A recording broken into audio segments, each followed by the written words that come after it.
Ibrahim. It's one of the smoothest start to the WAEC administered basic education certificate examinations. Nearly 500,000 candidates, the first batch of students who will benefit from the government's free SHS program and are taking part in the 2017 BECE across the country. Just a few hitches though. There was late start at some centers and some pregnant candidates were cited writing the paper. This afternoon we have a comprehensive analysis of the facts and figures for you. But first, let's take you to the centers. JoyNews' Zarina Amandi joined Minister of State at the Presidency in charge of tertiary education, Professor Kwesi Yanka, on the tour of some centers in Accra.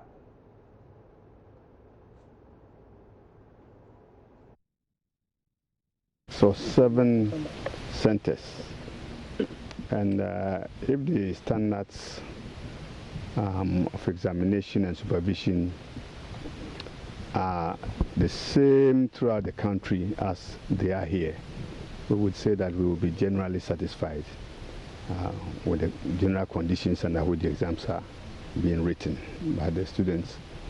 It is particularly important for us, as I pointed out earlier, because this is the very first BECE that ushers the student directly into a free SHS. So we are expecting the highest of standards between now and Friday for all the 10 or so papers that they are going to write. We are happy generally. There have been just a few hitches here and there, but since they don't appear to be a pattern, we have made provision for the correction and the rectification of the issues encountered. For example, lateness here and there.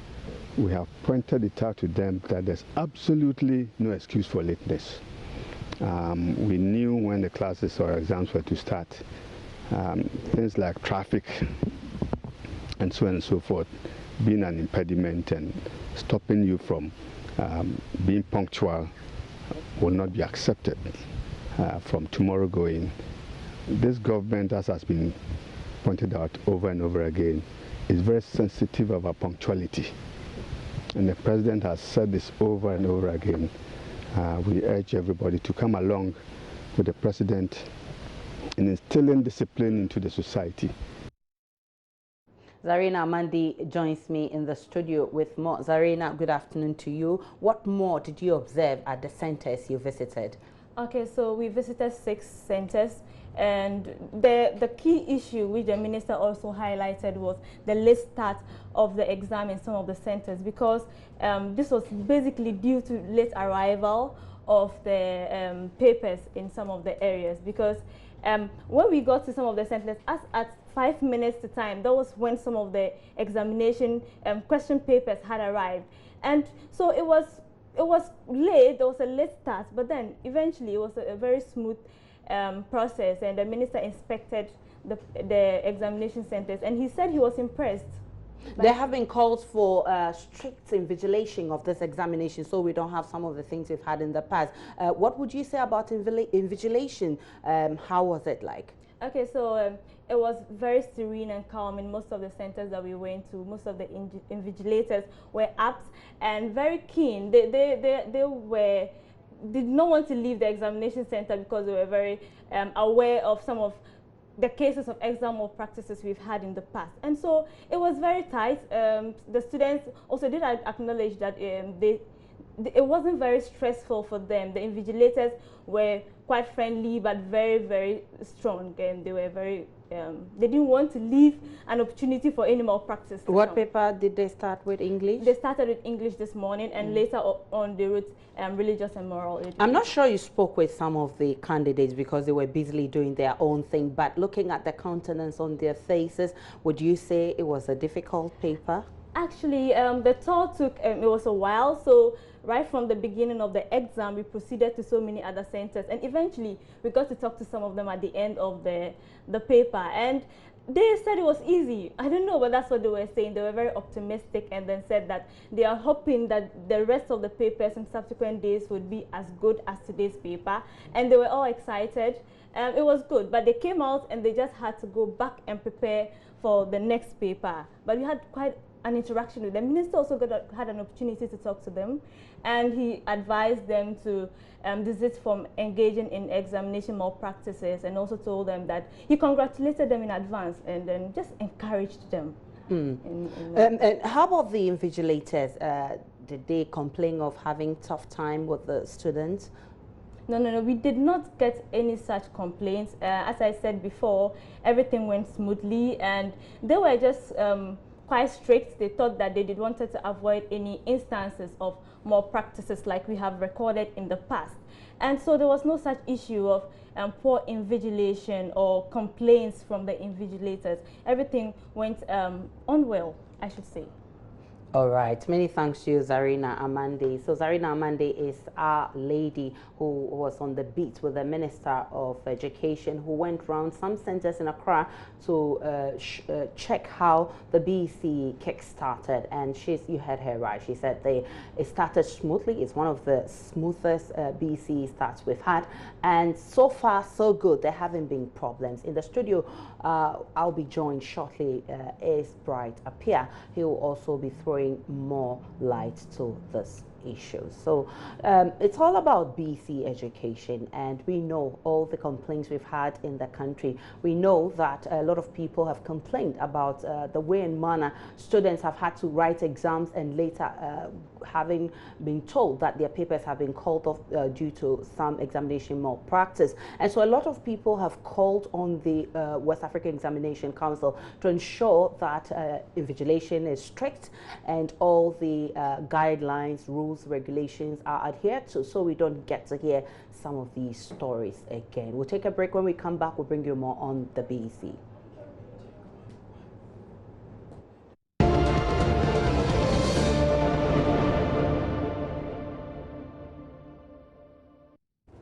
Welcome back to the Pulse. So the Basic Education Certificate Examination 2017 has started across the country. We know that 468,000 students or candidates are partaking in this examination. The number of male candidates 241,000, female candidates 222,000, very close. Participating schools, we have 15,000 schools participating. Examination centers 1,702. Blind candidates are 57, and French people, the candidates who are writing French examinations are 199,000. ICT candidates 453,000, and those are the candidates partaking in the BECE examination. In the studio with me is Bright Apia. He's chairman of the Ghana National Education Campaign Coalition and also the executive director at Child Rights International, a children's rights NGO. Good afternoon to you, and you're welcome on the Pulse. Thank you. So before we start the conversation with him, I want us to look at the facts and figures once again, and we're saying that 241,000 males are partaking in the exams, 226 females are partaking in the exams, 468 candidates are partaking in the examinations, and then we have 15,000 private and public junior high schools taking part in these exams. We have 1,702 examination centers. Blind candidates are 57, and we have candidates writing French 199,000, and then we have the people writing ICT being 453,000. So you saw the figures there. Now let me come to you. We told that it's being a smooth start of the BECE, few hitches there, and basically it was late start of the examination, but basically it's been smooth. Good news, right? Yes, of course. That is what we expect, that every examination that we take in this country should take that format, especially where it has to do with children, because sometimes when there's panic in the system, it takes away a lot of things from the children in terms of the confidence level that they need to write the exam. So if things are going smoothly. I think that we need to applaud it. Have you been monitoring yourself? What are your Yes, preliminary yes, observations? yes. We are not monitoring from Accra. We are doing this especially in the rural communities because of a few things that we have identified, especially where children have to travel a long distance to come and write their exams, and where parents need to also book a place for their wards in the nearby town so that they can write their exam. So we are just monitoring the progress, especially in Tepa, Sankore, and then Antrimampunia, Engineering area there, and things are going smoothly. There were some delays that we experienced there, but I think that on the whole, things are going on smoothly. There have been calls, especially from the Christian Council, for the West Africa Examination Council to apply strict rules and to make sure that the children adhere to the guidelines, the regulations of the examination. So we don't see some of these. I mean, we're all in this country where children have finished with their papers and they're being recalled to come and write exams because of examination malpractices. It's a good call, right? Yes, of course. Once you have introduced a system, one of the things we expect you to do in the system is that the rules and regulation must be strict, and people must respect it, and then children must also get to know of those rules and regulations, because what we have realized that sometimes they set the rules all right, but children are not given the knowledge of those rules and how they should live in the context of that. So sometimes they violate it, and then they want to apply it and all that. So once they have regulations, we expect that children need to know the content of that regulation and how it applies to the examination and all that. And one of the things that we've also seen is that at the day of the exams, that is where you see the invigilators taking children through all that, which sometimes also distort the thinking of children when they are writing exams. So we want a situation where even prior to the examination, maybe 3 weeks or 2, there will be a publication to that effect, and then schools would also take children to all that, because some schools get opportunity to do the mock exams with them, but others, especially in the rural community, do not get that opportunity. But you need to also give them that level playing field in order to have access to information that they will need to write examinations. So for the application of it, I think it's very important. So children must know and then see how best they can make use of it. One interesting phenomenon, and indeed when I was going through the statistics, you saw that the number of male and females partaking in these exams is very encouraging. You look at 48% females and 52% males. It means it gives the indication that the education to get a lot of girls into school is yielding positive results. Of correct? course. There are instances where we had even more females than boys. So I think that the right to education for girls is catching up with all of us, and if you see that the gap is so small, then it should send a signal to us that there are things that we have to do.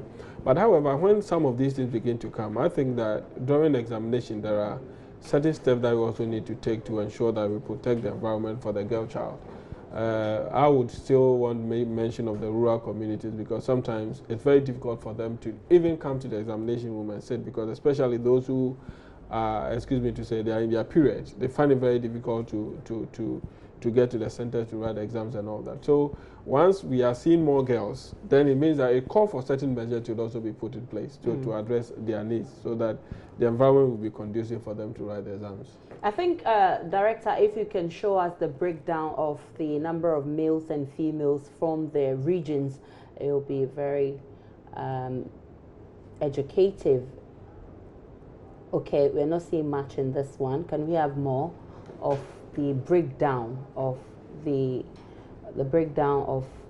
Okay, so if you look at this pie chart, you can see that the gap is bridging. It's very, very close. Exactly. And so that's 48% for females, and then 52% for the males. In some years back, we didn't see this.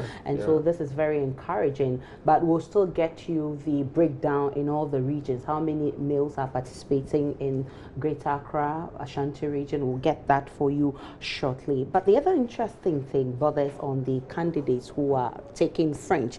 We had 166,000, if I'm right, taking part in the French. I mean, this is unlike the previous years or some time back when you won't get a lot of people partaking in French. What is the motivating factor here? Yeah, for me, I think that even French should be something that every student needs to take in exams. But if you are seeing an increase in the number, then of course it's good news. Because Ghana is surrounded by all Francophone countries and the interaction goes on. And sometimes when you attend international meetings, you wish that you know how to speak French so that you'll be able to also get the issues and all that. So once we are seeing that there's an increase in the number, for me it is good news. But sometimes these are numbers that are sitting for the exams, which more or less is a raw data. But when they finish the exams, you will realize that the number keeps reducing in terms of those who pass those papers and all that. And when you also check the examiner's report, you will consistently see that those who sit for French sometimes do not do well, and then those who sit for maths and science also do not do well. So sometimes those who do the arts, they are the people who normally pass the examination and all that. So there is something that we need to do. We are getting 468,000 people writing the exams, but every year consistently we realize that the numbers that pass will be around 50 to 63% on the average. So it also tells us something that we need to also make sure that we ensure that a lot of people pass the exams. You can keep this data that you have, and once they are done with the exams, then compare the data to know the number of children who are going to pass and then those who are going to fail, and then the issues that the examiners would also ascribe to it and all that. Let's look at the people who are taking part in ICT. It looks like almost all the candidates are taking ICT. If you look at the number, 453,000, and we have 468 people, candidates taking part in these exams. What does this mean to you?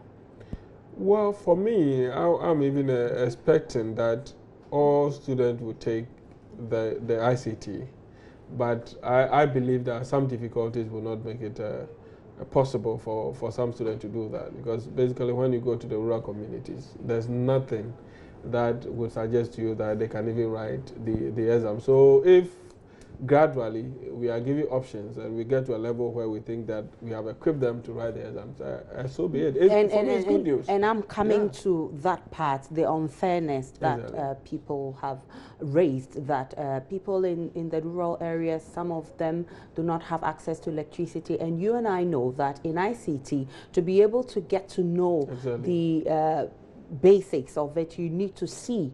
It's what you see, what you get. And so if you don't have electricity, and some of them have not even seen a computer before, talk less of seeing a mouse, how do they then write the same examinations with the people in the city who have access to all the other things they need? Then people say it's unfair.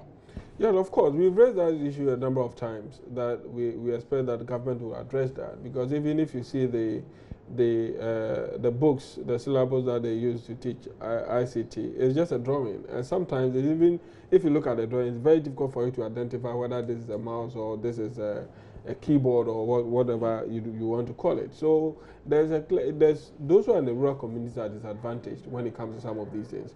Because what we have even decided to do in our project areas is that we bought them used computers, so that at least they will get used to what these parts is called and all that to be able to do it. But to what extent can you cover all the rural communities? So it is something that we need to see how best we can address it, so that when it comes to ICT, it is practical. And I'm even expecting that when it comes to writing exams on ICT, it should not just be the narrative. It should be practical. The children need to be in a room to test it, to use it, to get access to internet, and then use it in a manner that will benefit them. Because at the end of the day, it's their productivity that we want. But if we just want them to just write it and then by means say that they've passed ICT, I don't think that it is right. But gradually, I believe that one day we'll get there.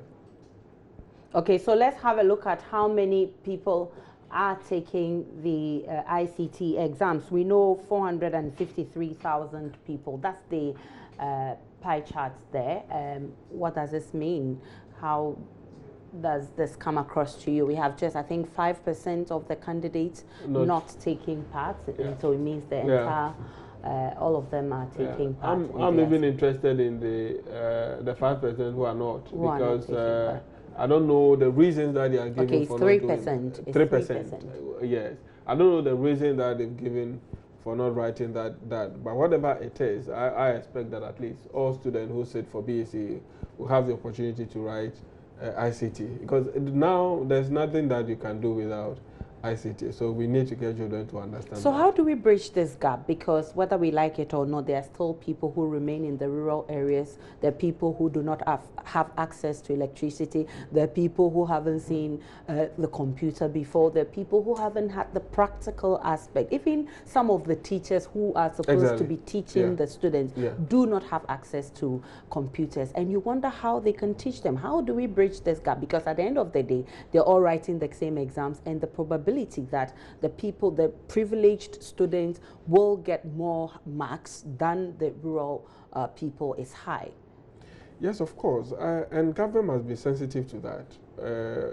Once we want children to write ICT, and some are disadvantaged, then of course we need to send those services to them. That is the basic thing that I would say about it. Because if you're asking them to write ICT, and everybody knows that writing ICT is not just to sit in the classroom and then know the part that makes you to understand what ICT is all about. But so the system must be sensitive to address these needs. Where even if in the rural communities we have used computers, it can serve that purpose for now, so that at least they will get to know what it is and all that, so that at the end of the day they can also contribute to the things that they are learning. But when they go to secondary school, and the irony is that it's not all of them that will get the opportunity to go to secondary school. So what do we do to those who do not get that opportunity? So in writing, right from the beginning, I'm even suggesting that right from kindergarten, we'd have to start engaging children on ICT.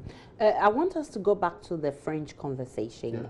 Indeed, 166,000 are partaking, but if you look at the pie chart, it's a 50-50 that there are some other 50% who are not taking part in French. That should be a worry. Of course, that's what I'm saying, that I don't understand the reason that, I don't know the reason they are assigning to it, why some are writing and some are not. Some too probably is because maybe they don't have a French teacher, which is also an issue that we need to address. Some too probably they don't have they are not well prepared to do that. They've not given us the reason, so we cannot just speculate as to what the reasons are. But I want to see a situation where all students or children will have the opportunity to write ICT. It's very French and ICT, because these are two things that you cannot do away with.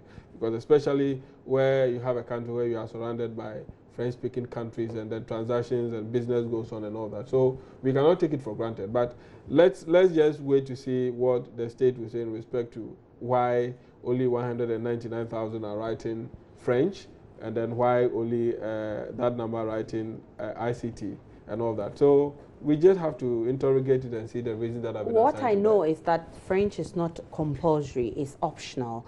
Do you think it should be made compulsory to get everybody for us, I think that French should be a compulsory subject for everyone.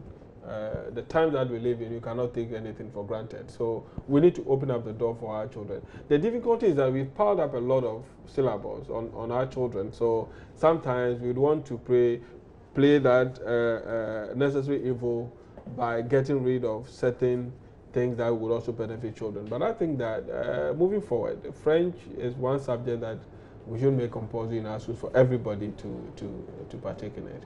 Okay, we're trying to get the minister on the phone to speak to us on some of these issues and how they're going to be handling them. But let's look at 57 blind people against the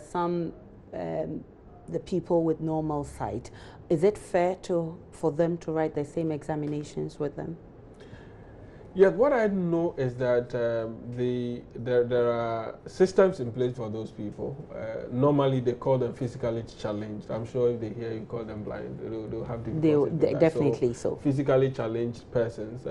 What the system provides is that if they are using 3 hours to write one paper, they will give them extra 2 hours in order to make up the time because of the delays and all that. And then also the Braille system that they have to introduce for them to do that. So if they've identified 57 for me, I think that it's good news, because in the past we've not had that opportunity. Sometimes they will go there, they can't find the papers that they want to use to write and all that. So if now they have even identified them from the beginning, on the basis of that, they've made provision for them in terms of the papers that they will write. I think that is a very good step, you know. But what I'm expecting is that as to whether they will be among the normal children in writing the exams, or they are going to exclude them to do that. But if they are going to exclude them, then that also creates some kind of issues in terms of identity, whether they feel that they are also part of them and all that. I think that the integration process must go on. So if they've done that, then I think that is good news. And if they are also adhering to the principle of making extra time for them to write their papers, I think that is one thing that we need to also applaud the state for.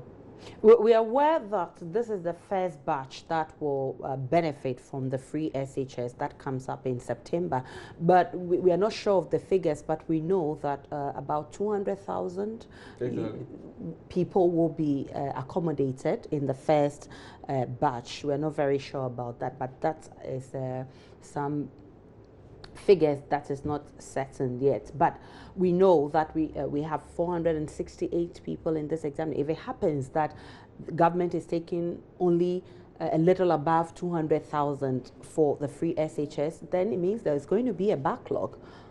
Of course, and we should also remember that there are students who sat for who did a recit for the BECE, that we also need to also rope them in the system.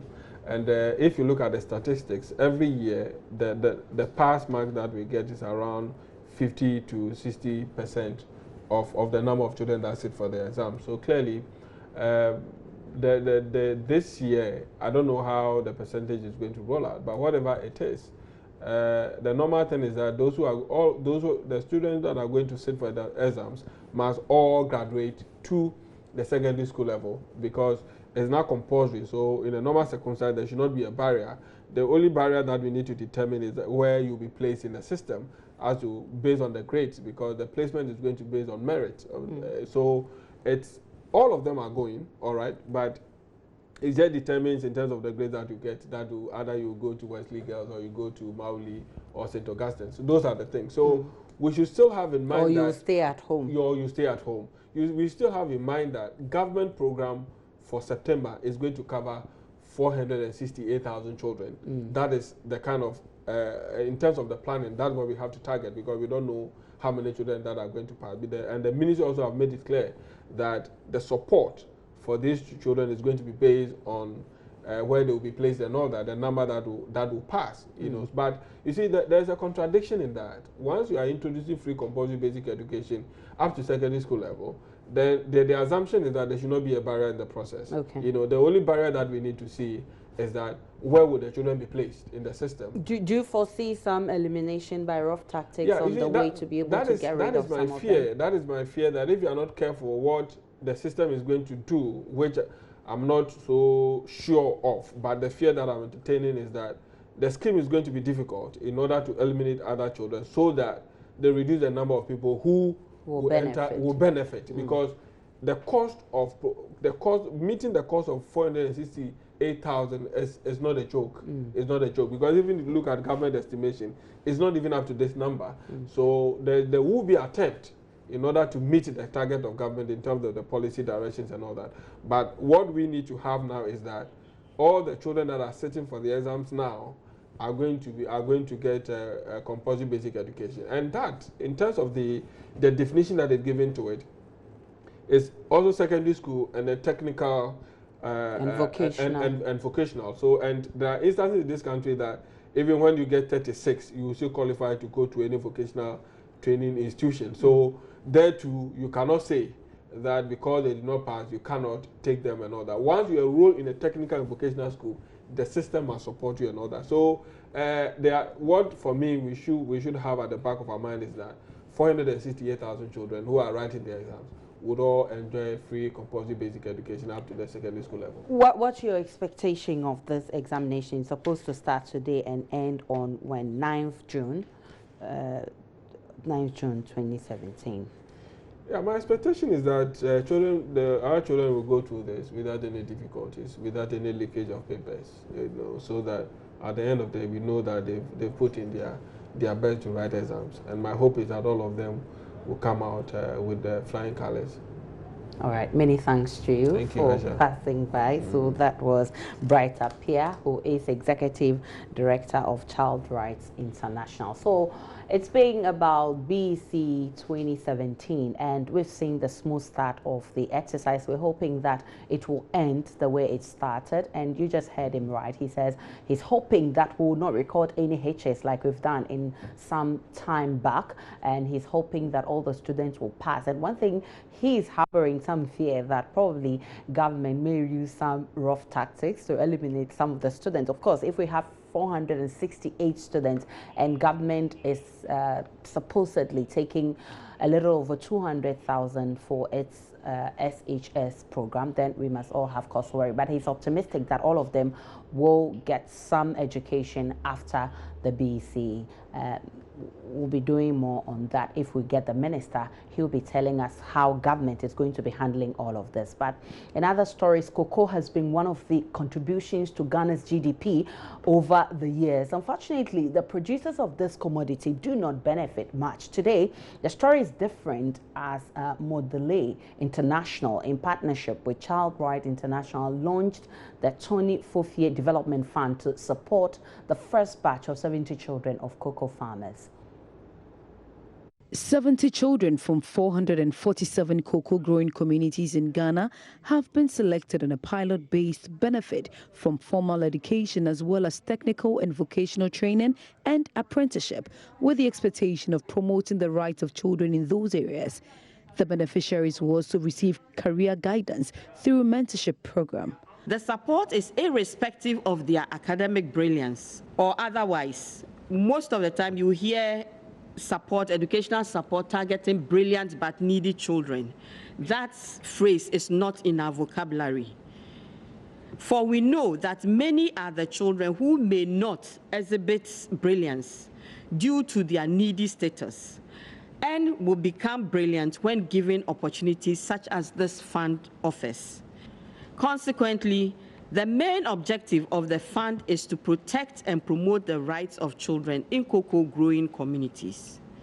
This will be achieved through the following sub-objectives: build intellectual and skills capacity of children in cocoa growing communities, support children to pursue higher academic laurels, equip young people with skills for livelihood through apprenticeship, empower young people with interest in cocoa farming to produce quality cocoa sustainability, reduce the incidence of out-of-school children, and reduce the practice of child labor in cocoa growing areas. Former Chief Executive Officer of Cocoa Board, Anthony Fofie, who the fund was named after, said he has seen and witnessed the hard work of the beneficiaries and believes the fund will go a long way to calm their burdens. Indeed, the condition in which families live mimics my deprived childhood, as I said, and I empathize with them greatly. I take this opportunity, therefore, to commend Modele International for the unrelenting efforts, not only in the growth of the cocoa sector, but also in addressing the socio-economic problems that affect the sector. I believe in education, developing the skills of youth and giving every child the opportunity to unearth their hidden talents.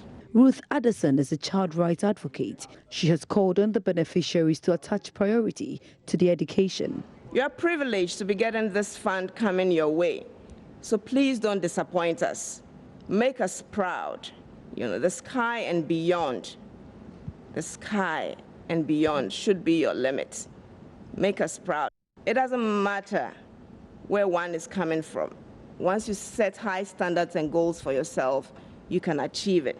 The Tony Fofie Child Development Fund is guided by child protection principles. The fund is developed based on a commitment to ensure children's right to education is realized. The fund will also take steps to preserve the dignity and privacy of children.